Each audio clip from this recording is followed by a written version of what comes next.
মথুরা প্রদেশে এক কুঁজো মহিলা ছিলেন, যিনি প্রতিদিন চন্দন সংগ্রহ করে কংসের শরীরে লেপন করতেন। অর্থাৎ সেই কুঁজো মহিলা কংসের দাসীগিরি করতেন। তবে অধিকাংশ মথুরাবাসী সেই মহিলাকে দেখলেই ব্যঙ্গ বিদ্রূপ করতেন।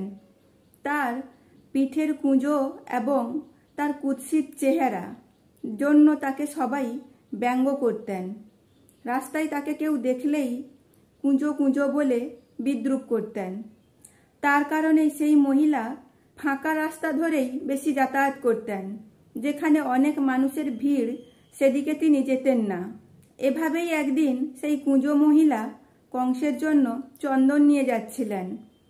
আর সেই রাস্তা ধরেই শ্রীকৃষ্ণ এবং বলরাম আসছিলেন। শ্রীকৃষ্ণ দাদা বলরামকে বলেন, আপনি কি কোনো দিব্য সুগন্ধির গন্ধ পাচ্ছেন? তখন বলরাম বলেন, না, তিনি রাস্তায় একজন কুঁজো মহিলাকে দেখতে পাচ্ছেন। এরপর শ্রীকৃষ্ণ সেই মহিলার পথ আটকে দাঁড়িয়ে যান।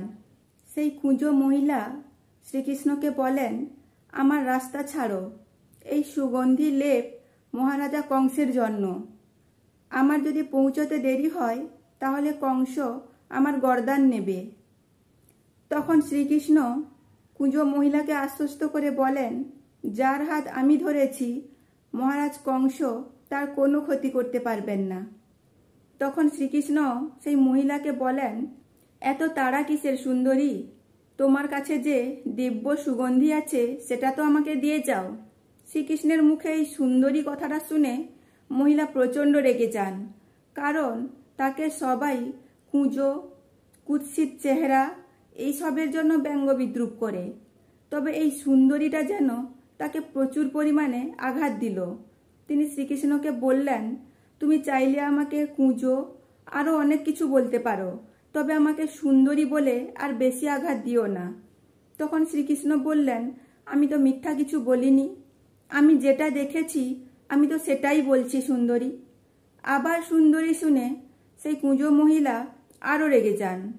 তিনি বলেন, এবারে আমার রাস্তা ছাড়ো, আমাকে যেতে দাও, আর বারবার আমাকে সুন্দরী বলো না।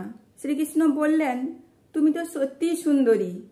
সবাই তোমার কুৎসিত চেহারা লক্ষ্য করে, তবে কেউ তোমার অন্তরকে লক্ষ্য করে না। আমি তোমার অন্তরকে লক্ষ্য করছি। তোমার অন্তর খুবই সুন্দর, আর সেই কারণেই আমি তোমাকে সুন্দরী বলছি। এছাড়া শ্রীকৃষ্ণ বলেন, আমি লক্ষ্য করছি তুমি যে অভিশাপ ভোগ করছো সেই অভিশাপ অন্ত হতে বসেছে। অর্থাৎ তুমি যে অভিশাপ ভোগ করছো সেই অভিশাপের দিন শেষ হতে এসেছে। তুমি অভিশাপ থেকে মুক্তি পেতে চলেছ। শ্রীকৃষ্ণের মুখে এই কথা শোনার পর সেই কুঁজো মহিলা শ্রীকৃষ্ণের পায়ে লুটিয়ে পড়ে। সে বলে, আপনি কে প্রভু? এরপর সেই কুঁজো মহিলা শ্রীকৃষ্ণকে তার কুটিরে যাওয়ার জন্য অনুরোধ করে। সেই মহিলা বলেন, আপনি আমার কুটিরে চলুন, আমি নিজের হাতে এই লেপ আপনার শরীরে লাগিয়ে দেব। শ্রীকৃষ্ণ সেই মহিলাকে বলেন, ভেবে নাও আর একবার, তাহলে কংস কিন্তু তোমার গর্দান নিতে পারেন।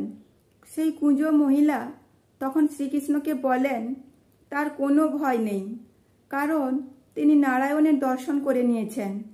আর তিনি যদি নারায়ণের সেবা করতে পারেন তাহলে কংস যদি তার গর্দান নেয় তাতে তার কোনো ভয় নেই। এই মহিলা শ্রীকৃষ্ণকে তার কুটিরে যেতে বলেন। তিনি বলেন, আপনি আমার কুটিরে চলুন প্রভু, আপনার শরীরে আমি এই লেপ নিজের হাতে লাগিয়ে দেব। শ্রীকৃষ্ণ সেই কুঁজো মহিলাকে বলেন, আজ নয়, তবে আমি তোমার কুটিরে অবশ্যই আসব। তবে আমি কোনো একদিন তোমার কুটিরে অবশ্যই আসব। এরপর শ্রীকৃষ্ণ সেই মহিলার পিঠে হাত রাখেন এবং তাকে বলেন, তুমি আস্তে আস্তে সোজা হয়ে দাঁড়ানোর চেষ্টা করো। তখন মহিলাও আস্তে আস্তে দাঁড়ানোর চেষ্টা করে। এরপর সেই মহিলার শরীরের কুঁজো ভাব কেটে যায়, সে সোজা হয়ে দাঁড়াতে পারে এবং তার যে কুৎসিত চেহারা ছিল সেটাও চলে যায়। সে এক সুন্দরী নারীর রূপ ধারণ করে।